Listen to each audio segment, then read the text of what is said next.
اٹھا لیں, ہم اس سے بدل جائیں. اگر ہم بدل گئے, ہمارے اندر تھوڑی بھی تبدیلی آ گئی, جیسے میں نے کہا ایک عمل کیا جائے کہ نماز کے پابند سب مسلمان ہو جائے, اتنی بھی تبدیلی آ جائے تو اللہ تعالیٰ بہت جلد رحمت کی ساتھ متوجہ ہونے والی ہستی ہے. جتنا اللہ کو راضی کرنا آسان ہے, کسی کو راضی کرنا آسان نہیں. اتنا بھی کر لیں گے تو اللہ کہیں گے میرے سب بندے نماز تو شروع کر دیے. تو اللہ تعالیٰ خود ہی اپنے بندوں پر رحمت کے ساتھ متوجہ ہونا شروع ہو جائے گا اور موٹے موٹے گناہ چھوڑ دے. موٹے موٹے گناہ سب کو معلوم ہے, سب کو معلوم ہے یہ بری بات ہے, نہ کریں بس ختم. اور گناہ چھوڑنا تو نیکی کرنے سے بھی آسان ہے, کیونکہ وہ چھوڑنے کا کام ہے کہ بھئی یہ نہیں کرنا ہے. نیکی تو پھر بھی کرنا پڑتا ہے, کرنے میں تھوڑا مجاہدہ ہے, چھوڑنے میں کیا مجاہدہ, چھوڑ ہی دو, یہ کام نہیں کرنا. یہ کام میں کرتا تھا نہیں کرنا ہے, یہ کام میں کرتا تھا یہ برا کام ہے مجھے نہیں کرنا ہے, یہ برا کام میں کرتا تھا اب مجھے نہیں کرنا ہے. بہت آسانی سے چھوٹ سکتا ہے, چھوڑ دو. اور دعا کا اہتمام کیجیے, تدبیر کا اہتمام کیجیے.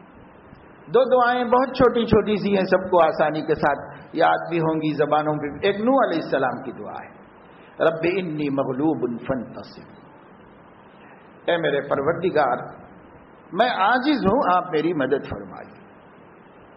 ہم کہیں اللہ جو حالات ہیں ان حالات کو دیکھتے ہیں اور ان مصیبتوں ان بیماریوں کو, تو ہم اپنے کو عاجز, بلکہ پوری دنیا عاجز ہے. دنیا کہہ رہی ہے کہ اس کی کوئی دوائی ہی نہیں ہے, تو ساری دنیا عاجز ہے. ہم اللہ سے کہیں اللہ میں عاجز ہوں, آپ میری مدد فرمائیے, کیونکہ آپ قادر ہیں, تو قادر عاجز کی مدد کر سکتا ہے. یہ دعا کرتے رہیں بس. رب انی مغلوب فانتصر, یہ پیغمبر نے اللہ سے مدد دعا کی تھی اور بہت بڑی مدد آئی تھی اس کے بعد اللہ تعالیٰ ان کی طرف سے.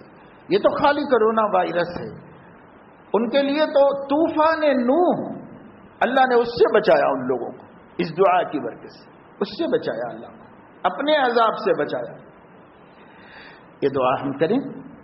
اور اگر خدا نخواستہ کوئی آدمی کسی بیماری میں مبتلا ہو, بیماری میں تو صبح شام لوگ مبتلا ہوتے ہی رہتے ہیں, دواخانے اتنے ہیں شہر میں, سب آباد ہیں, سب بھرے پڑے ہوئے. لیکن اب چونکہ ایک وبا کیا کہتے ہیں خبر پھیلی ہوئی, افواہ پھیلی ہوئی ہے, تو ہر آدمی نفسیاتی طور پر یہ ہوتا ہے کہ صاحب ذرا زکام نزلہ ہو جائے تو ڈرنے لگتا ہے کہ میری طرف تو نہیں آ رہا یہ مرض.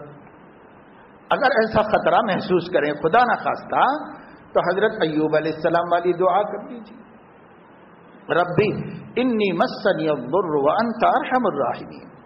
قرآن کریم میں انی سے ہے لیکن اس کا محل الگ ہے. جب ہم دعا میں اللہ کو خطاب کریں گے تو انی کہیں, رب انی مغلوب, رب انی مسنی الضر وانت ارحم الراحمین. اے اللہ میں بیماری میں مبتلا ہوا ہوں اور آپ ارحم الراحمین. بس اتنا کہنا کافی ہے, اللہ کی رحمت متوجہ ہوگی اور صحت ہوگی. تو یہ دو دعائیں چھوٹی چھوٹی سب یاد کر لیں, سب پڑھیں. جو متاثر نہیں ہیں وہ پہلے سے اللہ سے کہتے رہیں اللہ ہم عاجز ہیں, ہمیں بچائیے آپ, ہماری تدبیر نہیں بچائے گی, آپ کا حکم بچائے گا, اس لیے ہمیں بچائیے. رب انی مغلوب فانتصر. اور اگر کسی تکلیف بیماری میں مبتلا ہوں, اتنی بڑی بیماری میں ایک پیغمبر مبتلا تھے, ایک جملہ عرض کیا اللہ نے ان کی بیماری دور فرما دی. یعنی فکشفنا به ما به من ضر, جو بھی ان کو تکلیف تھی سب ختم کر دی ہم نے, صرف یہ کہنے سے ربی انی مسنی الضر وانت ارحم الراحمین. انت ارحم الراحمین.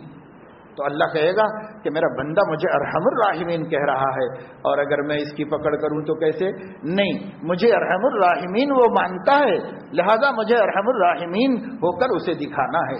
رحمت سے اللہ متوجہ ہو جائے گا. تو یہ ایک چیز ہے جو ہمیں اس وائرس کے خوف میں مبتلا ہونے سے بچا سکتی ہے. وہ یہ ہے, یہ یقین رکھنا کہ موت سے تو ہمیں ڈرنا نہیں ہے, البتہ موت کو اچھی موت بنا لینے کے لیے اب تیار رہنا ہے. جب بھی آئے اچھی آئے, اچھی حالت میں آئے, اس کے لیے تیار رہنا ہے.